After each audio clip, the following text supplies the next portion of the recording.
voices around the world. AKI's mission is clear. It to center knowledge produced by and for indigenous communities, ensuring it's led, interpreted, and shared by indigenous scholars in a way that resonate both culturally and academically. AKI was established in 2010. It is aimed as well to address long-standing imbalances. Indigenous knowledge has often been sidelined by mainstream knowledge system. So we want to, we want to balance that up with by working with the institute. I want to show you a little bit our website. All the information is there. So if you have internet, you can just do navigate the website yourself. For example, this is the study program that we have here. Probably I want to show you a little bit about the students. So as Lisa already said, me and Joe are the first two students, PhD students. At the moment, there are 5 of us, and I'm the first international student at the institute, but probably soon we will be joined by other international students from Taiwan and few of them for Indonesia. Yeah, so soon I won't be the first one. The current students, let me show you. Oh, where is it?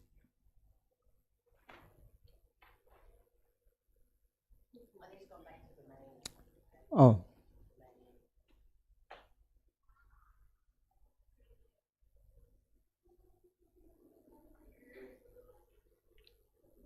Students research, maybe staff.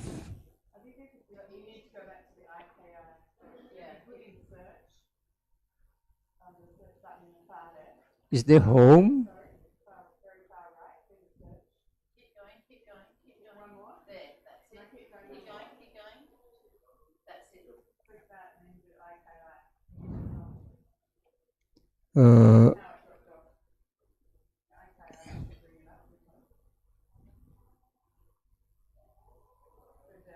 People, I will go just to show.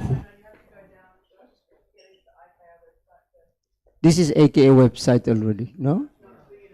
Oh, okay. Sorry.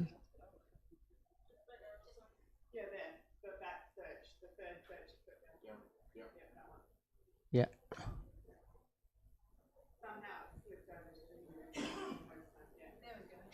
So I want to show you the people at the institute. This is what I meant to do before. Our inaugural director, who's supposed to be here, but he was busy, so he's not here. Together with Lisa and Sam, they are my supervisors. So this is the team for the institute, and then the fellows. There are 4 of them. So down them leaders.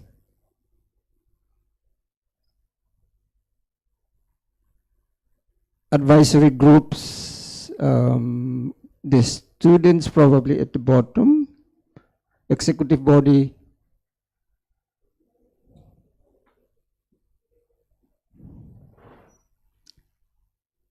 PhD researcher. So as you can see, there are 5 of us currently.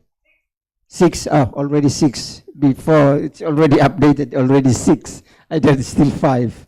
And there are a few more coming soon. So if you want more information regarding the institute, you can just go onto the website. Yeah, so my first admission to the university as PhD candidate was last year, and this month is my first year.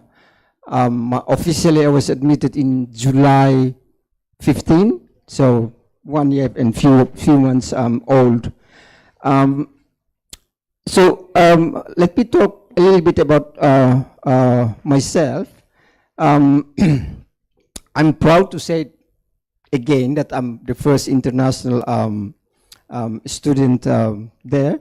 The interesting thing I want to share, you know, if not through the institute, I will be joining. I will be doing my PhD under anthropology, which for me I think is very limiting because that means you have to frame it under certain theories.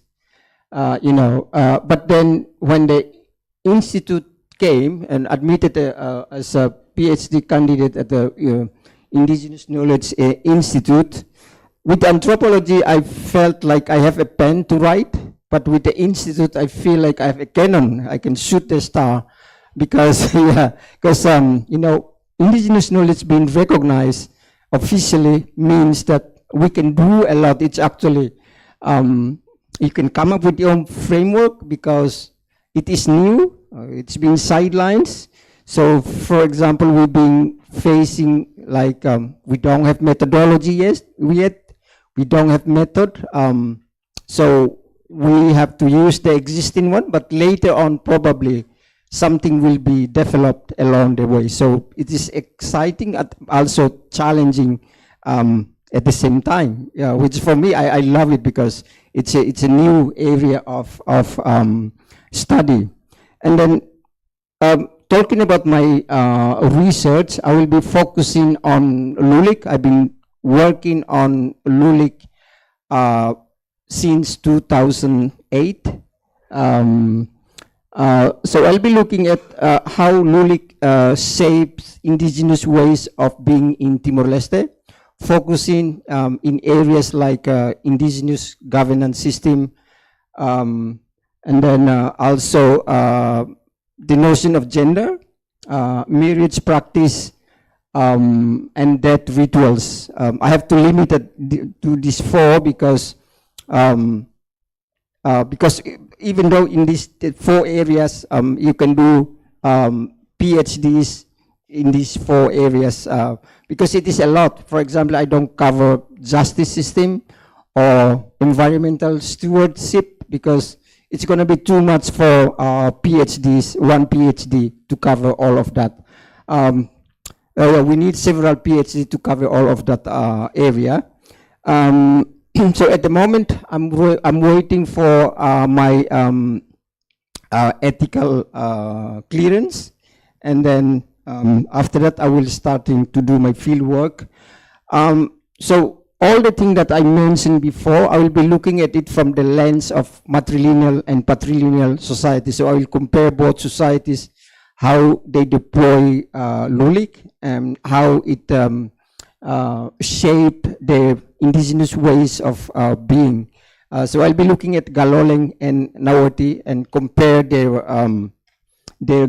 indigenous governance system, marriage practice, the notion of gender, and also death rituals. I think that's what I want to share. If you have anything you want to find out, we can discuss that in Q&A.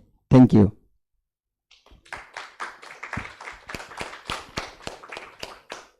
Thanks, Josh. So are you happy to take questions now? Yeah. So could we have some, maybe, what do you want to sit down here? Yeah, thank you, Josh. The University of Melbourne is very excited to have this new PhD Scholars Program and particularly to have Josh as our first international and first Timorese PhD scholar in this program. So can I have some questions from the floor, please, for Josh? Either about the Indigenous Knowledges Institute or about his research that he's about to embark upon. Amy.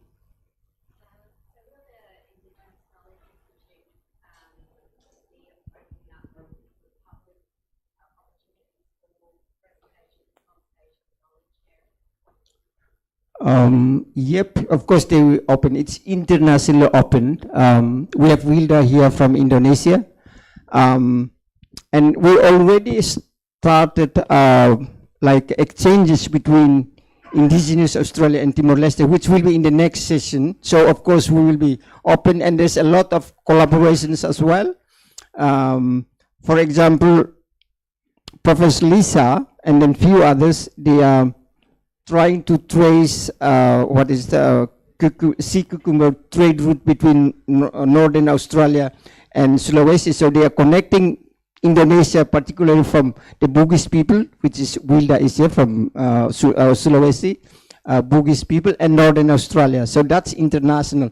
As well, collaboration with Taiwan, and then Japan, and then later we'll expand, to collaborate with indigenous people around the world. So we will open up the debate and trying to find out how indigenous knowledge connect with like mainstream knowledge, mainstream science, because indigenous knowledge has been silenced for far too long, and now that it is recognized officially by the UN since 2007 with the declaration of UN Declaration on the Rights of indigenous people. I mean, this is what fueled the institute, to focus on indigenous knowledge and treated it as a valid knowledge. It has its own philosophy, which is gonna be my presentation tomorrow,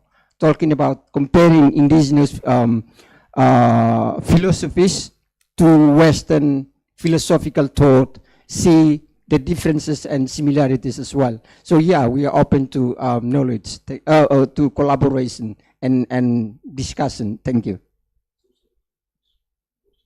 Oh, also the conference next month we're gonna have indigenous people symposium. I think it's gonna be on 7 and 8 August next year.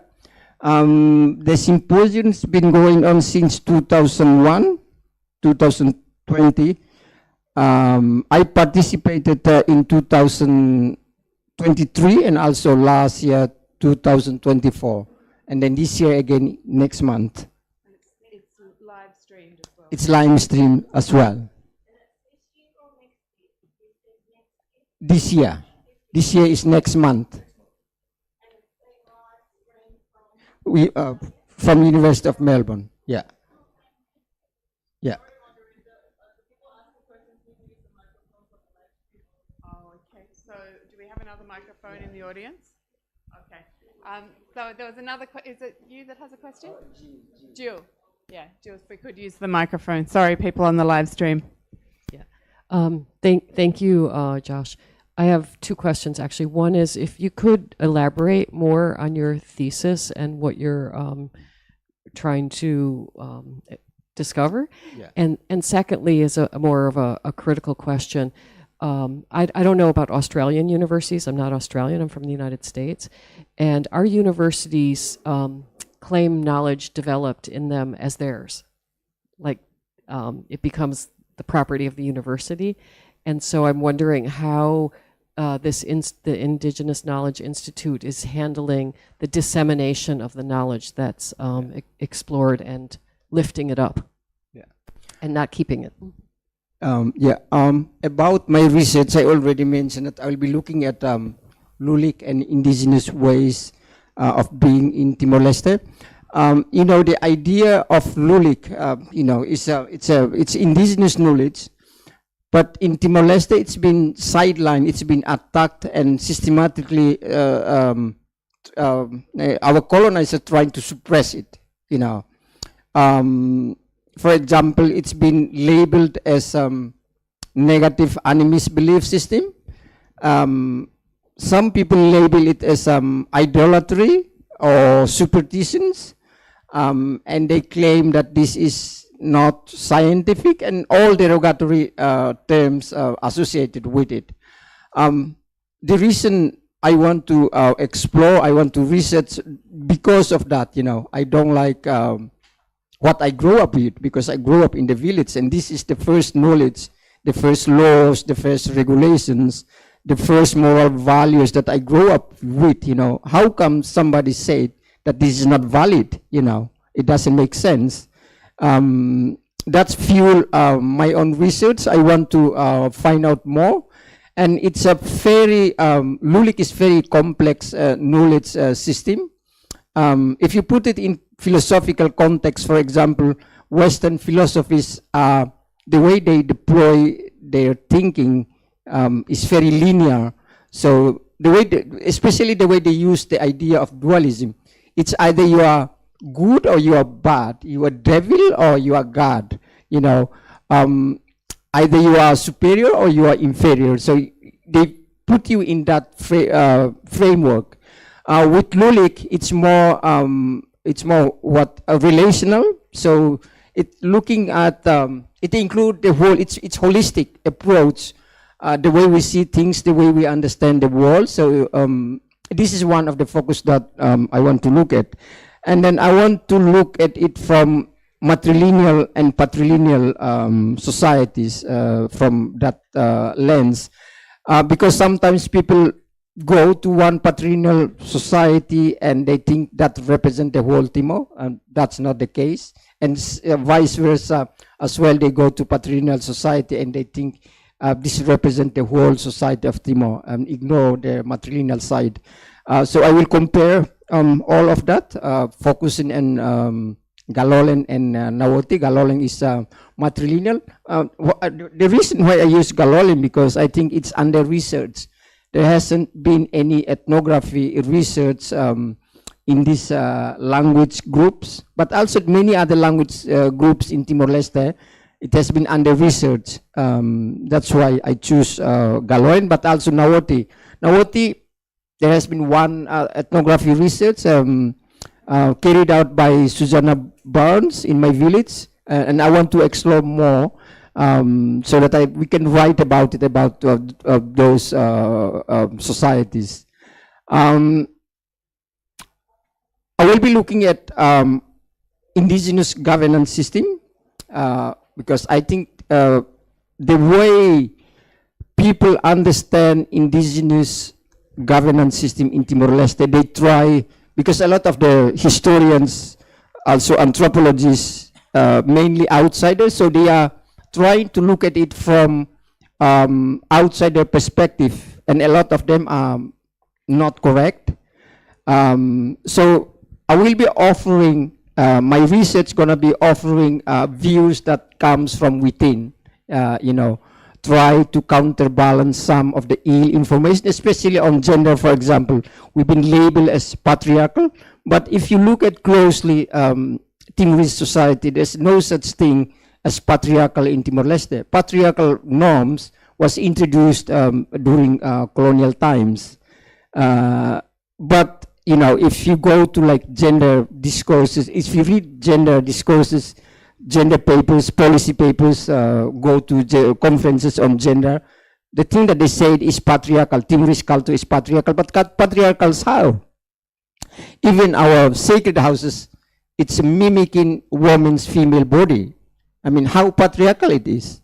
What is patriarchal about, our sacred house focusing on female bodies, So there's a lot of misinformation about the Timorese because of colonialism, because we don't talk about ourselves that much, because also we've been oppressed, and our culture, our tradition hasn't been included in the official curriculum.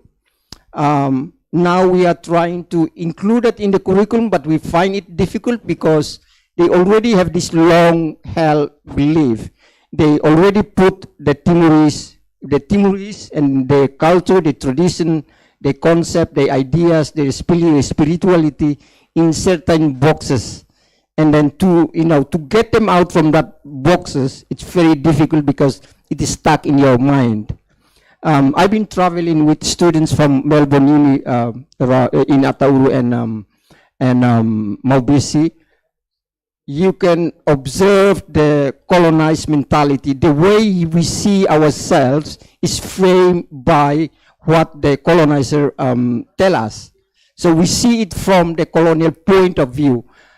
There's very little value of ourselves. So the Timorese felt they are inferior. They don't have no value whatsoever in comparison to people from outside. I think that answers your question, I hope. But there are going to be a lot, yeah. If you have more, we can say. Regarding the indigenous knowledge, I think probably Lisa can share something. Yeah, thanks for that part of the question. Unfortunately, Professor Aaron Korn's not here, and he could have shared a more in-depth response. But I know that when the Indigenous Knowledge Institute was established, one of the first priorities of the Institute and its inaugural director was to establish an intellectual property regime at the University of Melbourne which secured Indigenous intellectual property as the property of the Indigenous knowledge holders. So the university cannot claim it. So this has been a real, again, world-leading thing, because the university usually claims all of our research as their intellectual property. But because of the changes that have been brought about in this framework through the establishment of the Indigenous Knowledge Institute, all the research which is carried out by Josh, by Joe, whoever's involved in the Institute belongs with the scholars and the Indigenous knowledge holders themselves. So that's, a big change as well. Thanks for that question.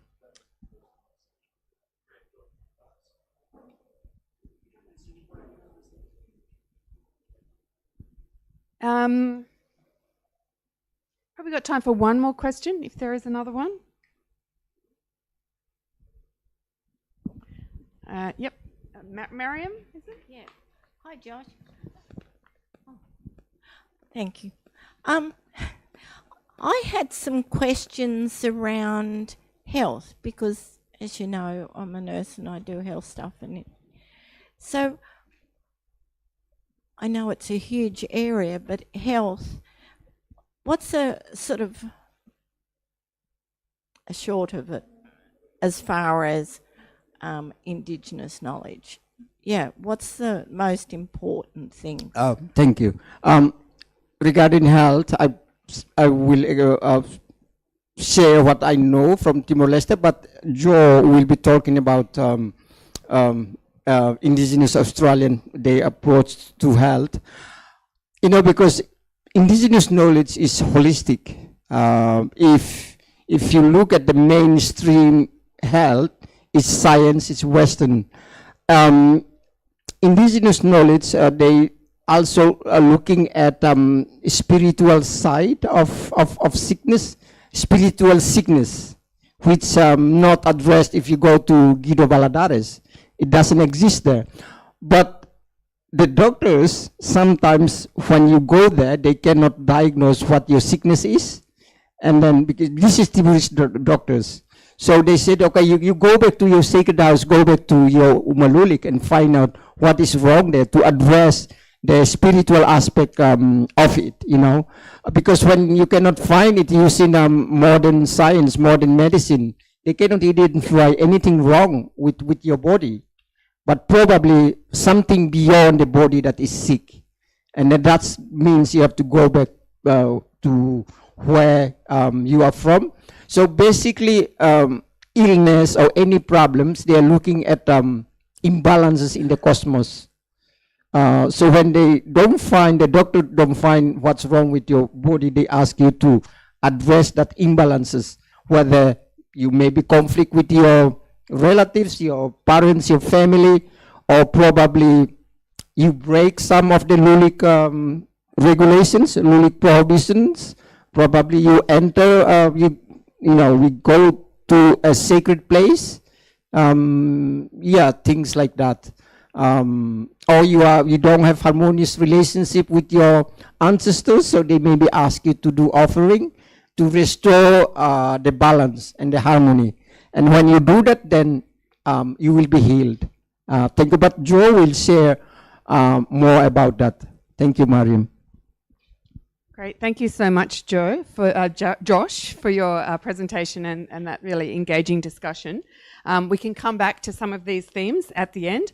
But now it's my great pleasure to introduce Mr. Joe Williams, who will be speaking to you about his, I think actually, Wilda's first. Okay, sorry, scrapped up. It's my great pleasure to introduce Ms. Wilda Salam, who is from the Marege Institute, which is a very new institute in the Sulawesi capital of Makassar, which was established to honour the relationships between the Makassaris, so that's the Makassaris and the Bugis people, often glossed as Macassans, and also the Samabaja, the seafarers, who have over centuries travelled down through the region, including through Timor-Leste, to North Australia, to the Arnhem Land coast, to the Kimberley coast, and established trading relationships for things like sea cucumber. I think in Timor it's called, in Makassar it's called daripa. In Timor it's, I've forgotten the name.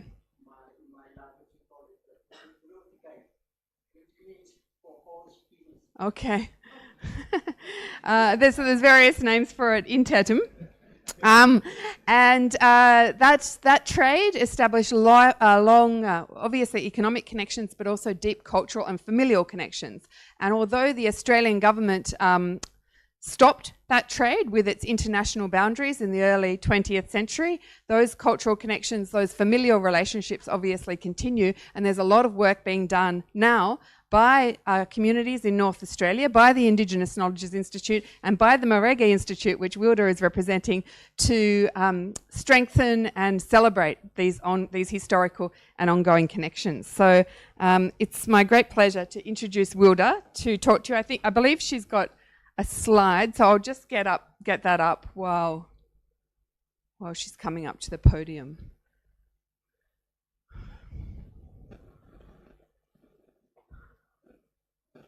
So this slide gives you a pictorial depiction of that trade throughout the centuries. Only starts in 1700. We don't have historical records of what happened before 1700. Okay.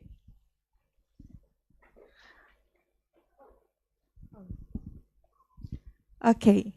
Good morning, everyone. Oh, it's good afternoon. Good afternoon.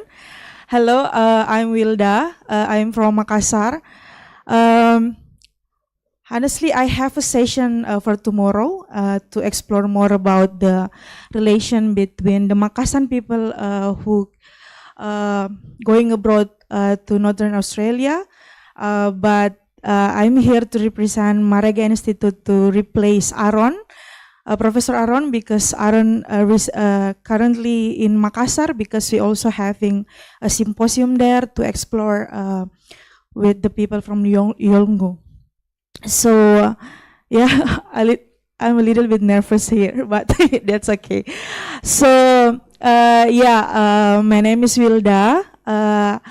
I'm from Makassar. Makassar is a capital city of South Sulawesi, in Sulawesi Island. If you see on the map, Sulawesi is the island with the key.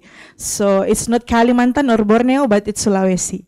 So this is the map that show us the seafarer trade and maritime trade from Makassar.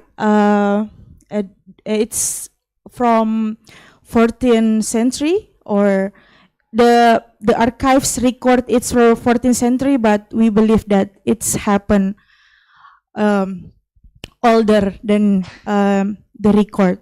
So I'm working in Marege Institute. Marege, it's the name that the Makassar people call the people in Northern Australia. We call it Marege. And Marege Institute, it's Makassar Art and Research and Global Encounters that we focus to explore the relation between Makassar and Northern Australia, for example. And recently we focused to explore how this connection still alive by the connection and we produce in our music and our food and everything. And especially because my research it's about indigenous food, so uh, I'm not living in the era of tripangs, and so we produced one book that I shared to Lisa's husband. We made a book called Jalur Tripang, so or Tripang Road or Siu Kekamber Road, to explore this connection. So you can see on the map that it's very complicated, and from China to Northern Australia, and I'm in the middle of the Sulawesi. And in Sulawesi, we didn't. Oh, what happened? Okay. Okay. Yes. Okay. Yeah. So I want to clarify that we are in Makassar. We didn't eat the tripangs, but we sell it to people from China, and we in this map, the first map, the tripangs road from 7080 to 97. The map of the left show that the common roads taken by the tripangs to Australia and the tripangs unit to its final destination in southern China. And the second map is the trade between Northern Australia and Maritime from 70 to 18. And the map on the right show the road of Northern Australia. It's not just about the tripang, but it's also include the many other commodities like tartar shell, pearl and any other. So in Maraga Institute, we trying to explore this connection in our perspective as Makassar people. And why maybe you wondering why we call it Makassar rather than Makassar, because we want to recognize that the people who looking for Siu Kekamber in Northern Australia is not the Makassar people, but it's also include the Buton people and it's also include Mandar people, and it's also include the people from Timor, from Java, and all around Indonesia. So the Makassar people is the people who sell the tripang, but the people who know how to diving deep to looking for the Siu Kekamber is from the Bajo people in Buton area. So we want to recognize by using the Makassar term rather than Makassar. And in Maraga Institute, we also trying to explore this connection. It's not just by the point of view of the tripang itself, but how we looking in what kind of things that the people from Makassar bring to Australia.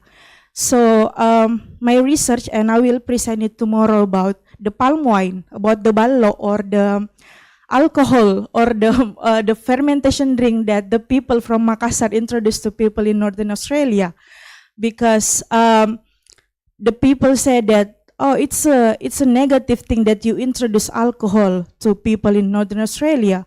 But I'm trying to explore this palm wine as a tree of life of people in eastern part of Indonesia.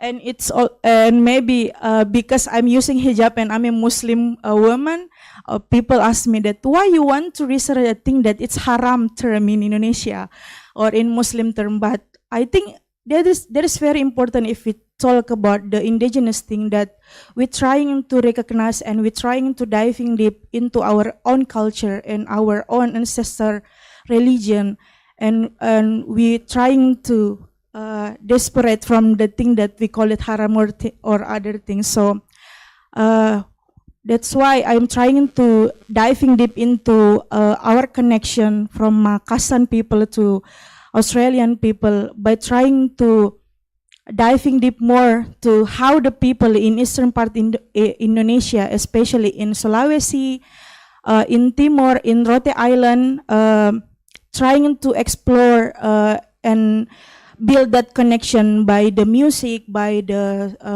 song, by the food, and by the palm wine, by the and everything that they bring to Australia. I think so. And also the languages. It's very interesting that we have a lot of language and words that's similar from Makassar in Australia. And it's also very interesting that when I told to Jos, we also having a similar language with people in Timor-Leste. For example, like Tasi, we call Tasi, it means sea, and also Y from water and everything. So we share similar language and similar knowledge during that road, Teripang Road, and it's older than the Spice Road or that recognized by the government and by the colonial, I think. So, yeah. Thank you so much, Wilda. Fascinating research that you yourself are doing and the Marega Institute in collaboration with the communities around Sulawesi, in North Australia, the IKI as well, and potentially broadening it out to communities in that road there, like not just Sulawesi and North Australia, but everything in between, which of course is also Timor-Leste. So thank you for that wonderful presentation. Can I have some questions from the floor for Mana Wilda, please? Yes. Helen, we'll get the microphone to you.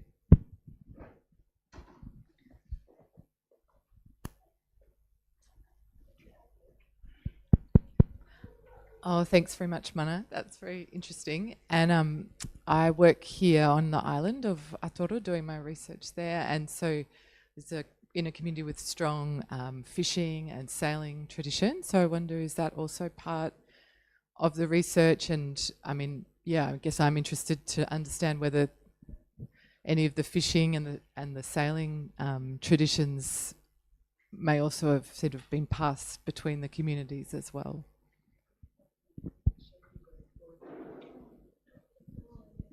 Okay.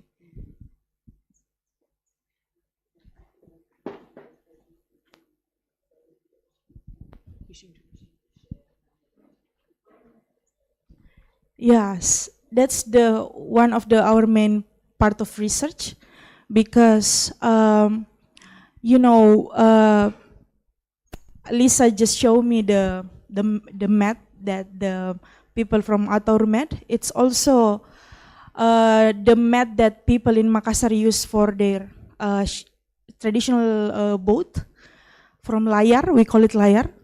What is it in English? The sail one, and it's for palm tree. And it's also part of our research that we explore how the sailing practice, it's also connect us. Like, for example, last week I also went to Rote Island to tracing the Tripang sea cucumber and seafarer there, and that's very interesting that the people there, it's also from having relatives from Makassar and also from Buton, that they went to Rote Island for looking when they are in that route. So that's very interesting that when I went to several part in eastern part of Indonesia islands, I will looking for that connection through the everything's related to the seafarer practice.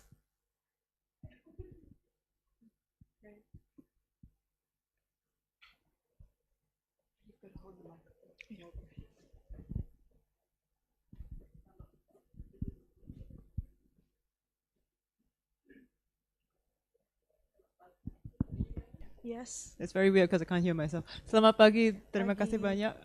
My name is Julia Lau. I'm from IC's Yusof Ishak Institute in Singapore. I'm curious whether you could tell us more, a bit like what Josh did earlier, about your institute. Do you work with any universities, whether it's in Indonesia, and I think there was some mention that you do work with IKI as well. Is it easy to get funding for the research that you do? And where might your sources of funding come from? And I'm curious only because it's very hard in Singapore to get money for research like this, but I would imagine that a lot of money is needed for good research. And could you tell us how many researchers there are in your institute? Thank you. Okay, thank you for the questions. So I'm working independently as a researcher in Makassar, and I'm doing a research about indigenous food, and I'm also affiliated with the Marege Institute. But in Marege, Marege Institute, it's also affiliated with one university in Makassar, but I'm not from that university. So I just working from the Marege Institute. Yeah, if we ask about the funding, it's I'm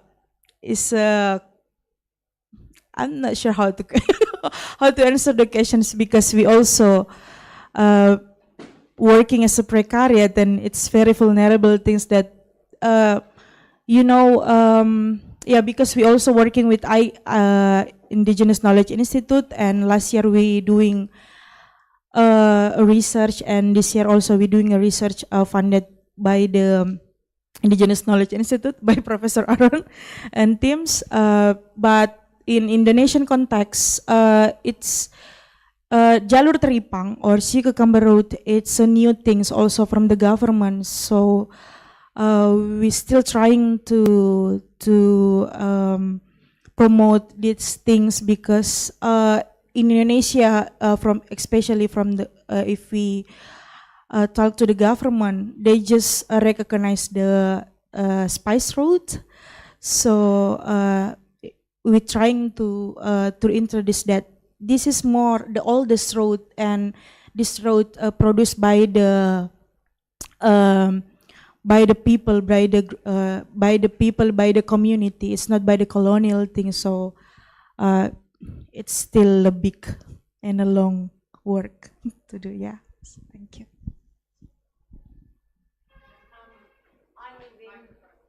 Thank you. I live in Darwin some of the time, but most of the time here. But I know one time when I was at Darwin, there was a big thing in the botanical gardens there about the trade routes to Northern Territory, to around Darwin and Tiwi Islands, between Indonesia, the trading. They said there'd been a lot of trading between the two countries, and they were talking about it, and the dancing and the music and the foods, and yeah, it was really interesting. There was a whole group there from Indonesia doing a presentation.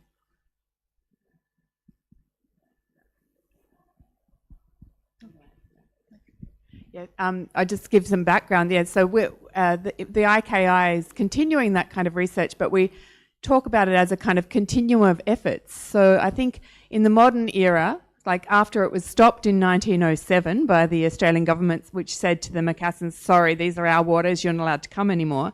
In the 1980s, there was a group from Batchelor College, a group of Yolngu elders and students that went across to Sulawesi and found their family through when the Macassan captains would come to Australia. Obviously, there'd be intermarriages. Sometimes people move back and forth across the region. And while that movement is no longer happening since 1907, those family connections continue. So since the mid-1980s, there's been a lot of work by Indigenous communities in North Australia to re-establish those connections, both familiarly but also culturally. So like you say, there's the Yolngu have bungu, and in the bungu is ceremony, they have the rice dances, the flag dances, the sword dances, the money dances, the alcohol dances, the card playing dances, you name it. There's a whole lot of dances which celebrate those shared practices and the shared languages between the Macassan people and the Yolngu people. And similarly, the people in the Kimberley Coast have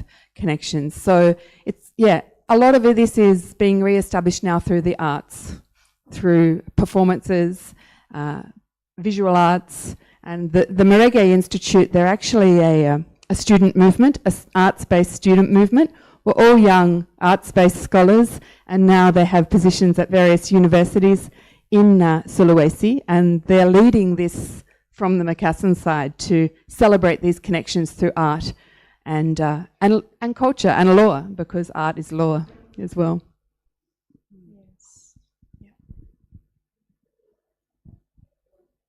Yeah, yeah.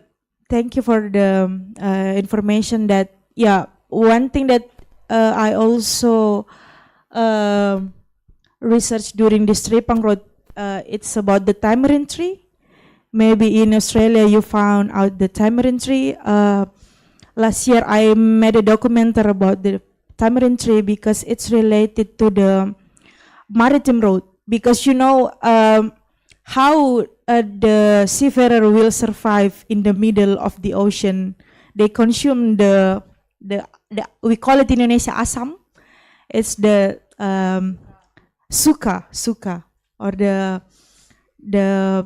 fruits from the tamarind tree. So it's the vitamin C, and how they will survive in the middle of the ocean. It's very cold. They drink the palm wine. So that's why it's very important to broad this maritime road by exploring in our perspective, especially from the food that they bring in their boat to Australia. So and they planted that tamarind tree. I think they not planted like their goal is to plant it, but maybe because you know they just put that tamarind in their fish, and then after the seed they just put it and it's already grow up. That, yeah, in all the coast Australia. Yeah.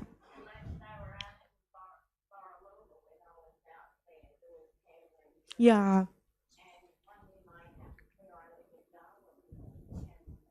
Yes. Yes. Because people also in the history when the Tome Pires, one of the Portuguese people came to eastern part of Indonesia, he said that a lot of tamarind tree already grow up. In the few archives, they said that the tamarind tree bring from the Dutch people. That is not, it's not the true one, because if you went to you can tracing also the seafarer their route by the tree by the tamarind tree on that island. So when I went to Rote Island, a lot of tamarind tree also, and when I went to another island, we can tracing the seafarer evidence that they already there by put the tamarind tree.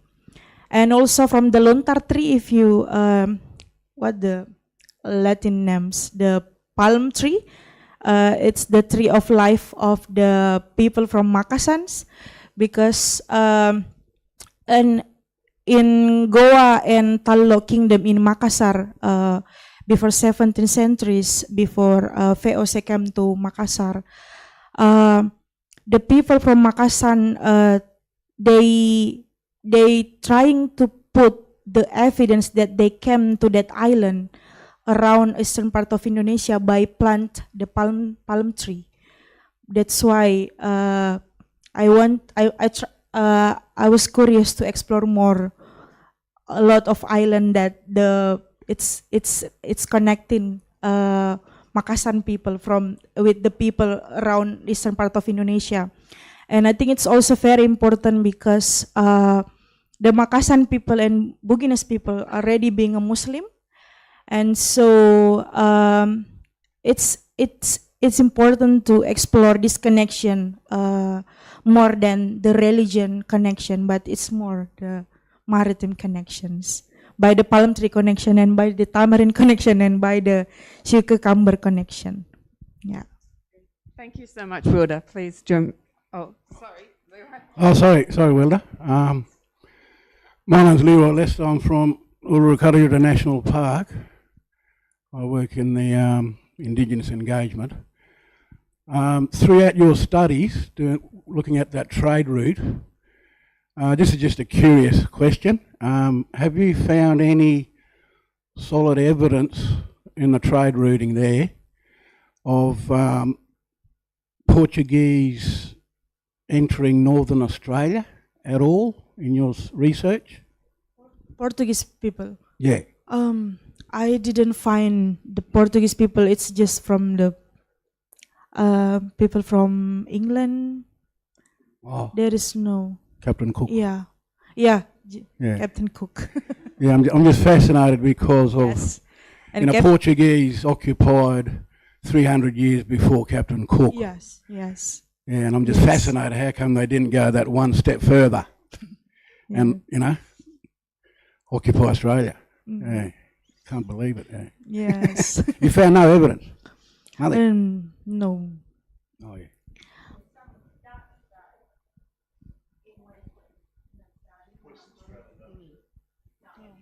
If they touch land, they were definitely in the region. Exactly. Couldn't hack it. Yeah, well, thanks for that. Yeah.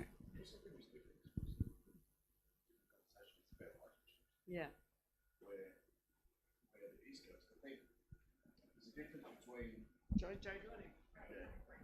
I think there's a difference as well between trading. Trading obviously brings relationships, because it's about what you can benefit from me and what I can benefit from you. It's a shared conversation.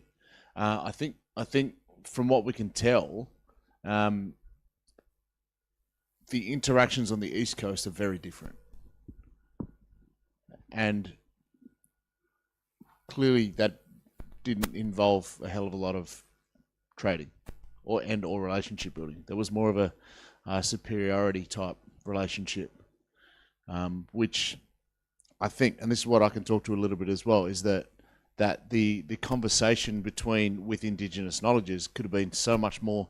We all could have been so much more in a different place, in a much more beneficial place with our health and well-being, and overall, when you look at different trade routes right through from Central Australia to Western Australia, right over to the East Coast. Clearly, that's around relationships. With when you're talking about trade and this type of conversation, so how things could have been very different, but it's about trying to renew these relationships now by bringing these old informations into a new light. If that makes sense. Great. Well, please join me again in thanking Wilda for a wonderful presentation. Great discussion.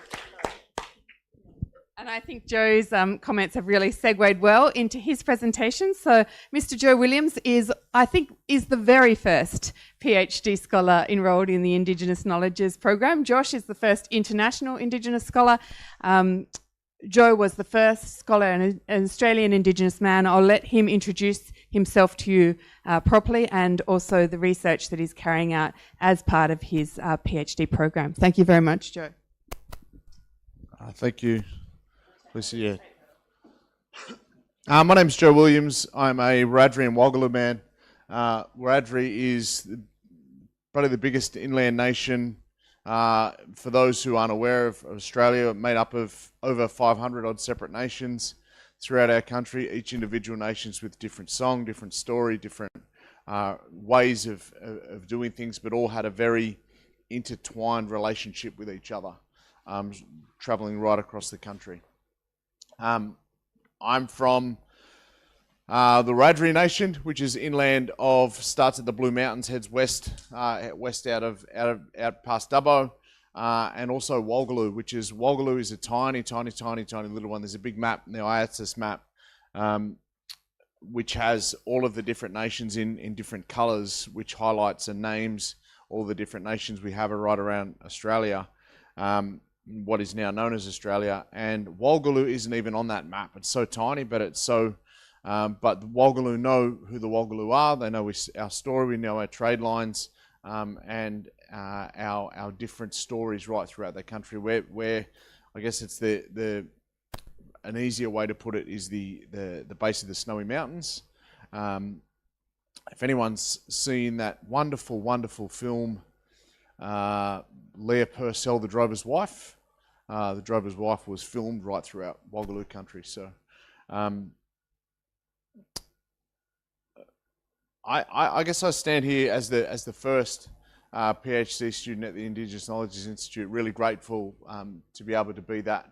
My story is one of, probably not of academia to start with. My journey, I was a professional sportsman for about 15 years.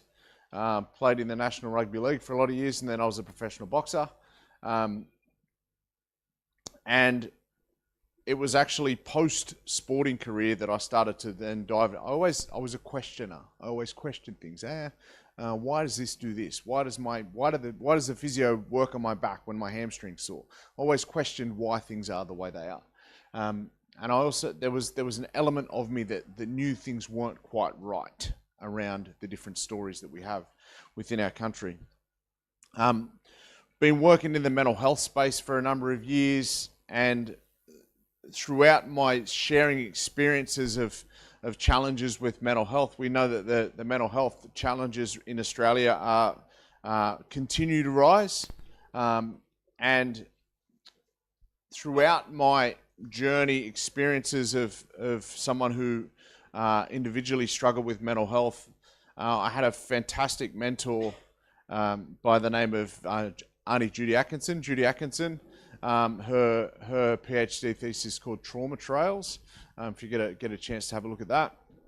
Auntie Judy said, you need to go and study this course called Indigenous Trauma Recovery Practice.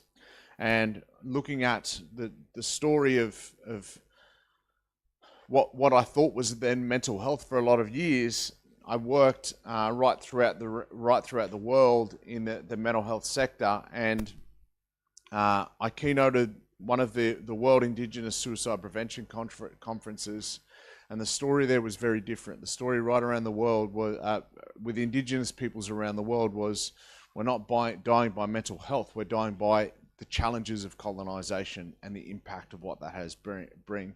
So essentially, what the challenges were, or the conversation was around, we're dying by impacts of trauma. So Auntie Judy told me to go and learn about this stuff called trauma, and then I deep dived into what that was. Started and learnt studied the graduate certificate at Wollongong University, and everything that the lecturers were talking to me about, they were talking about how to heal trauma. And I'm going somewhere with this, so just stay with me. How to heal trauma, and they kept saying things like mindfulness, meditation. They called it earthing, and I was like, what is earthing? And she said, you know, when you take your shoes off and you walk on the earth.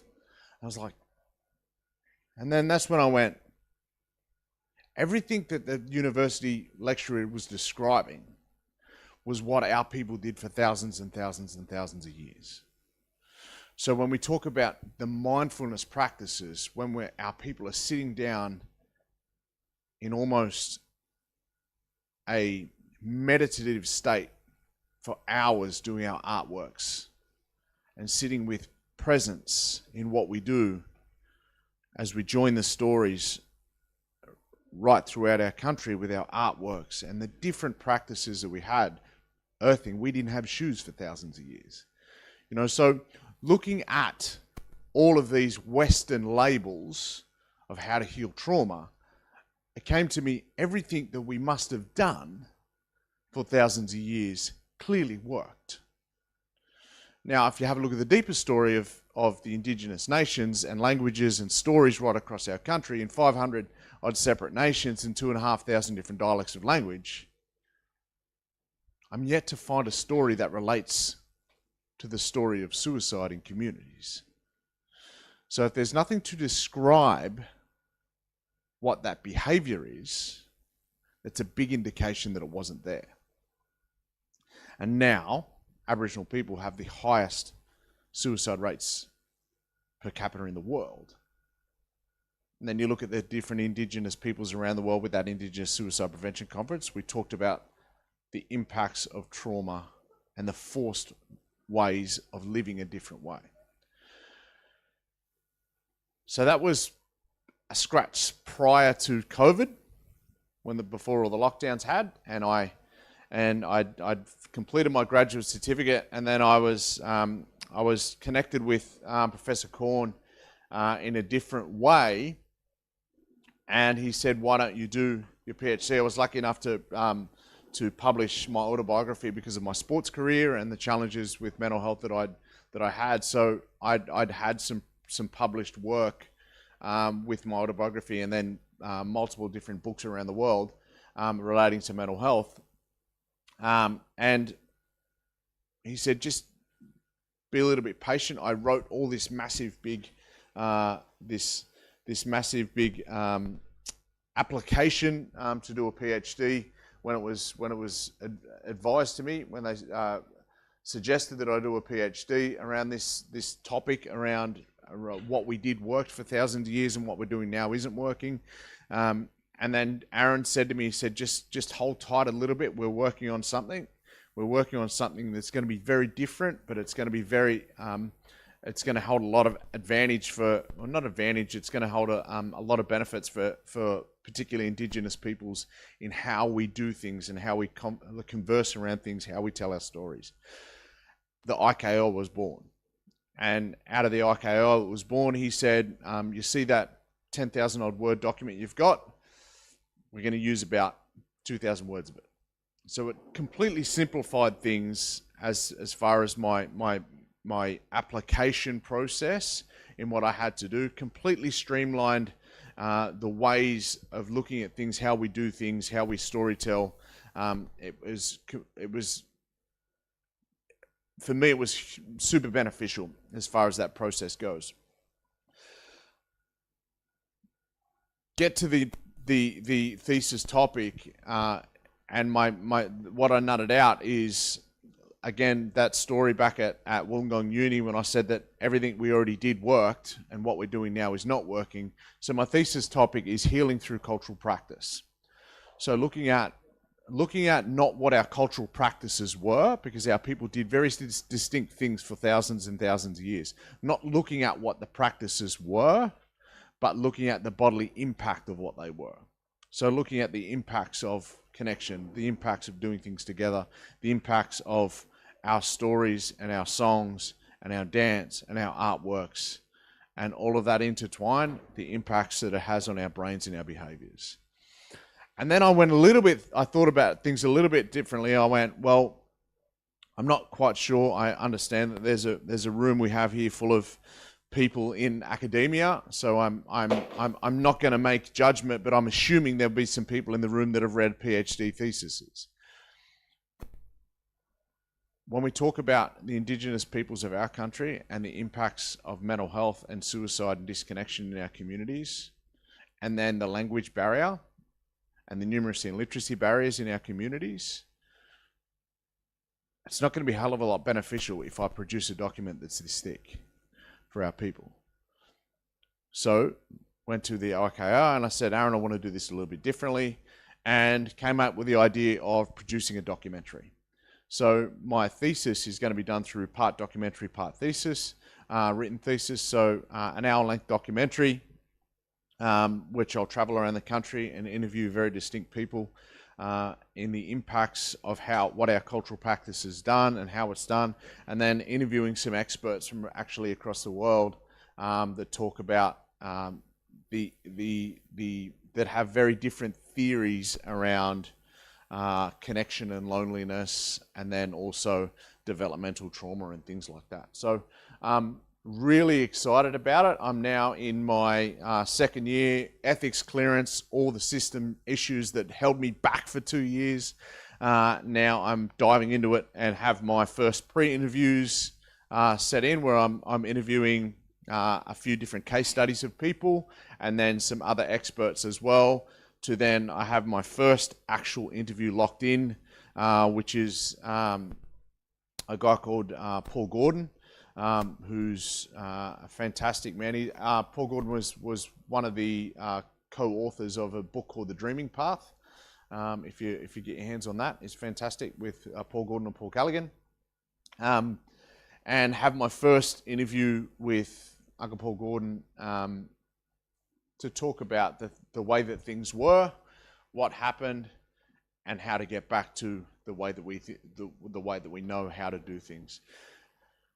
back to our question a little bit earlier, looking at, you know, the things around relationships and knowing, understanding what we know and understand now in how we converse or how we can relay the different messaging throughout our different Indigenous populations or countries, nations throughout our country.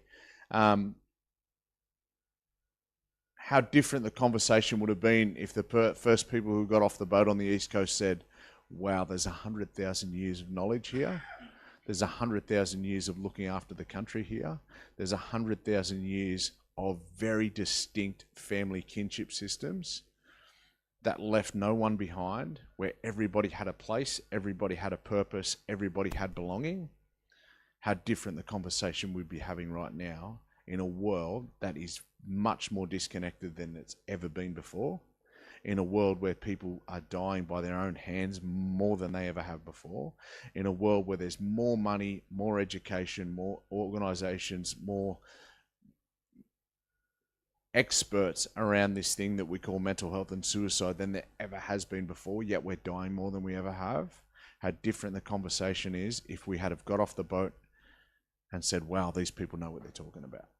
As I said, over 500 separate odd nations, 2,500 different dialects of language, no word or story that means dying by suicide. It's a big indication it wasn't there. And I'm hoping, I know that my research is going to show, unveil, uncover that what we did for thousands of years worked, and the way that we heal humanity is to connect back to that. Now, I understand that this is what I said respectfully in a conversation just 2 nights ago. When we talk about countries, you know, I've lived in the middle of Sydney when I was a professional athlete, and that's just absolute chaos. I can't stand it. I'd rather go and stay back out in the bush where it's quiet, where it's peaceful, where there's more time to sit and think, than living in a place that's crowded, way too many people are way too busy, and we're just all going about things the way that we go about and not caring about anyone else. I'd much rather live in a place that's, in the Western sense, underdeveloped, where you go outside the big city and communities are looking after each other. Communities are living in very communal ways of being and doing things. Yet we look at them and go, there was a conversation just a couple of nights ago when we talk about the challenges around malnutrition in some different communities. There wouldn't have been that in an Indigenous way of life, because everyone was looked after. We lived in collectivist societies where when we catch a kangaroo, everyone eats the kangaroo, rather than get the biggest house, the most money, the fastest cars, the biggest buildings. But there is something that we can learn from of thousands of years of people that we're just not ignoring. And I think from an IKI perspective, the Indigenous Knowledge Institute's perspective, and my research, it's about trying to have a look at what that means. And it's about trying to, one, influence policy around, you know, Josh talked about the declaration of Indigenous peoples around cultural practice and the rights to you know, practice what we've always done for thousands of years. But more than impacting policy, more than having the funds directed the right ways, through a documentary, I just want to empower our people to go, we're actually, when you understand the brain, when you understand trauma, everything that we're seeing is a very natural response to a very unnatural world.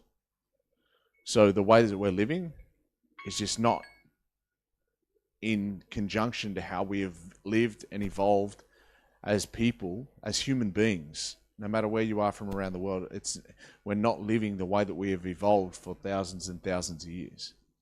So my research is going to uncover that and show people how Indigenous peoples, the benefits of what Indigenous practices had for thousands of years, and then hopefully show that through documentary so we can all sit, watch, and learn from it. There's me. Thank you, Josh. We have 5 minutes for questions from the floor. So, Josh, I believe you're first. Thank you, Joe, for the presentation. Can you share a little bit about the challenges studying at AKI, University of Melbourne, especially on ethic applications? Thank you. Thanks, Josh. Maybe a bit of a loaded question. We may or may not had this conversation before the Q&A time.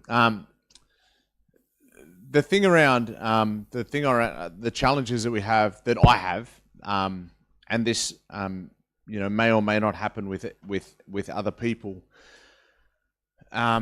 particularly from an Indigenous standpoint, speaking mostly to a non-Indigenous entity around academia, the academy, gaining ethical clearance to talk to Aboriginal people from an Aboriginal person, asking non-Indigenous people how to do it. I just get challenged by that. And saying, hey, that's wrong. Hey, you should be speaking to your people this way. You should be speaking. Like, I understand that there's processes and the reasons for it. I get it. I think the systems has been the biggest challenge for me. As far as IKI goes, it's been so smooth because it's run by people who understand our people. It's run by people who understand our people and know our ways of doing and being. We're connecting with people from around the world, and this is the thing, right? I grew up as a young Radri and Woggaloo young boy, thinking that there was that all Aboriginal people were the same, thinking that there wasn't any other Indigenous peoples around the world. And then I'm sitting and I meet with other Indigenous peoples around the world, firstly in North America and then Canada, and I go, wow, like, they're exactly like us. Like, they have the same stories, they look after the country, and all of their collectivism is about helping each other. And then I go to different parts around the world, and I was actually really lucky on my, was it my confirmation or pre-confirmation, when I was in Melbourne. Also, I was a professional boxer, so my memory gets a little bit going sometimes after getting punched in the head for a living. The Japanese, that was my pre-confirmation. One of the Japanese professors come to me and he was like, your story's like our story. And I was like, yeah, indigenous people from Japan. And I was like, wow, like, we're all around the world. And we have the same knowledges, similar. We say same but different, right? So all of our stories across the country, same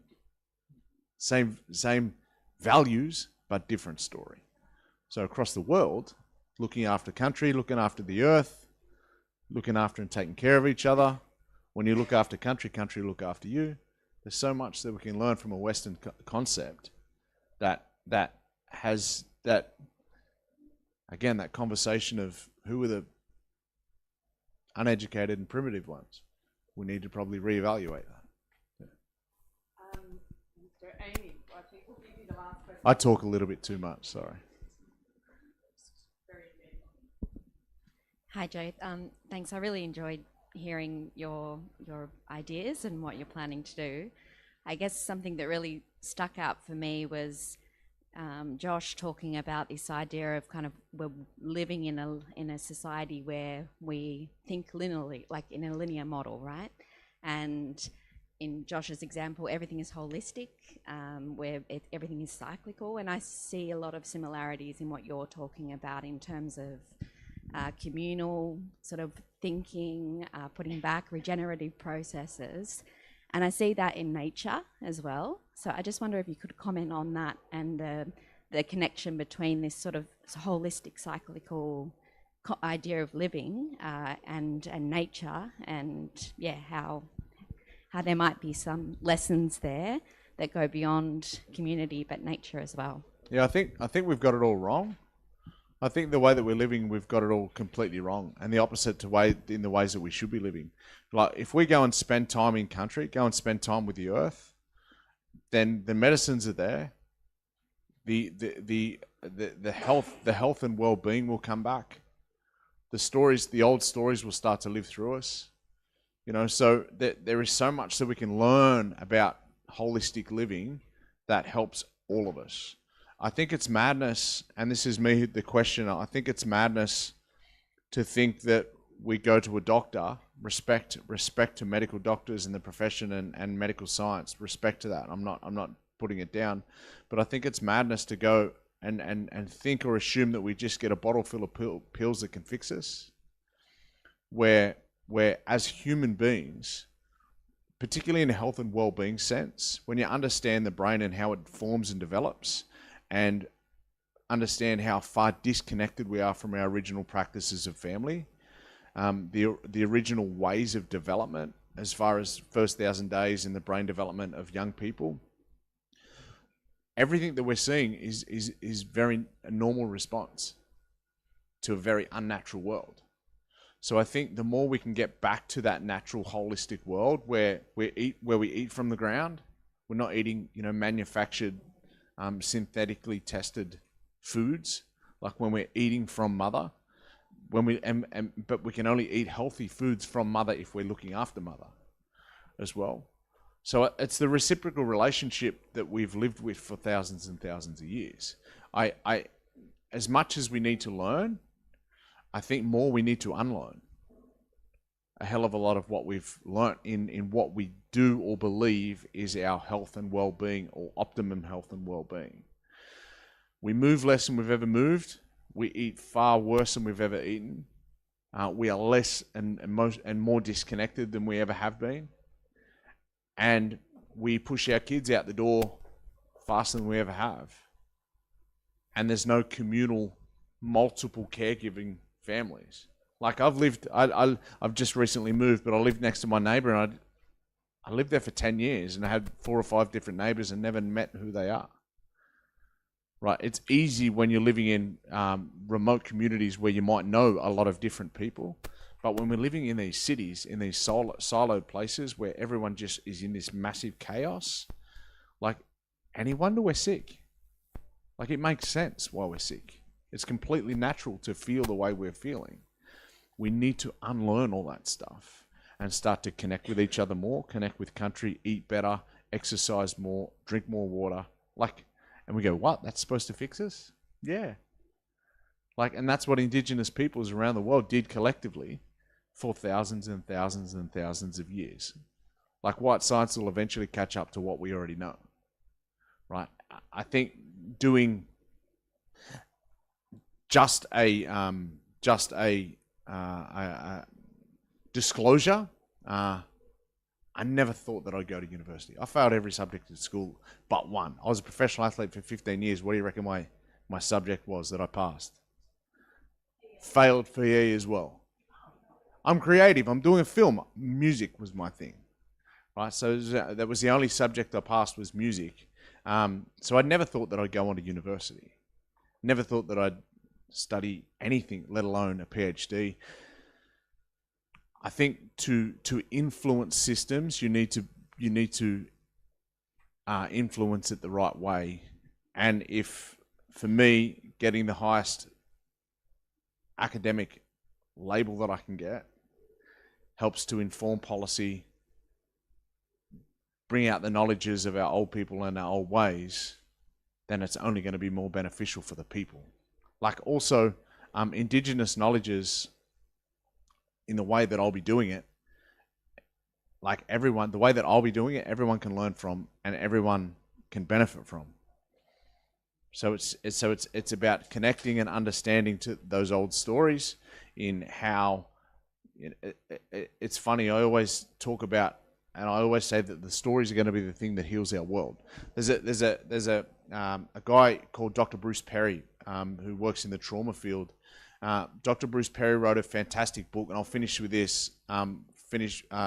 He wrote a fantastic book with Oprah Winfrey, and the book's called What Happened to You. And in that book, he completely they both completely organize, reorganize, help people to understand that, you know, the conversation we always say, what's wrong with people? Like we always say, what's wrong with me, or what's wrong with that person? What's wrong with that person? But when you understand it's what happened to the person, do you understand everything that they're experiencing, every behavior that they're having is a very normal response to different environments that they've been exposed to. So Dr. Perry, in that book, he quotes, and it's pretty cool because I got Dr. Perry, who's going to be in the documentary. He says, how ironic that the people our modern world has marginalized are the very people to heal our modern woes. And I asked him, and I said, when you spoke about that, is it like, are you suggesting that what Indigenous peoples have known and learnt for thousands of years, are they the way we heal humanity? I'm really excited about this research. I'm really excited that I'm going to have some pretty cool people involved in it. Going to have some pretty cool case studies. I'm going to show one thing that's part of my research as well, which I'll finish with. Sorry, I talk too much. Is that when I'm on country, when I'm with the earth, I realize that I sleep better. And when I'm taking part in cultural practices, I sleep better. And there's a very real relationship between mental health and lack of sleep in the world. We sleep less than we've ever slept since the beginning of humankind. I sleep better than I've ever slept. I'm someone who sleeps probably 3 or 4 hours a night on a good night. But when I'm out on country, I go down with the sun and come up with the sun. So there's a relationship, and there's in my research as well, there's a sleep study that is going to measure people's sleep whilst they're doing these type of activities as well. So pretty excited about it, how it's new, how it's going to help inform just people in how they can do things better to look after themselves a little bit better. And the most important thing, look after their mind. So thanks a lot. Happy to have conversations as well any other time. So thanks heaps. Thank you so much, Joe. Lots of conversations to be continued, and please once again join me in thanking our whole panel. We had Josh, we had Wilda, we had Joe. At 11 o'clock, we have our second Indigenous Knowledges session, the Uluru and Angangu connections to Timor-Leste over the last 2 years. We have the traditional owners of the Uluru region here with us in the room, and they're going to be presenting to you at 11. So please go and have a break. Come back and join with us for these continuing conversations at 11 a.m. So thank you very much to our panelists this morning.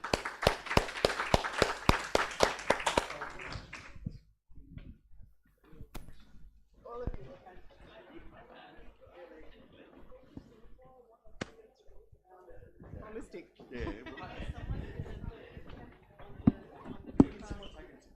Yeah, Crystal's shaking and it's being live streamed as well. Yeah. Josh, that's for you at Oh. I'll bring up the PowerPoint now.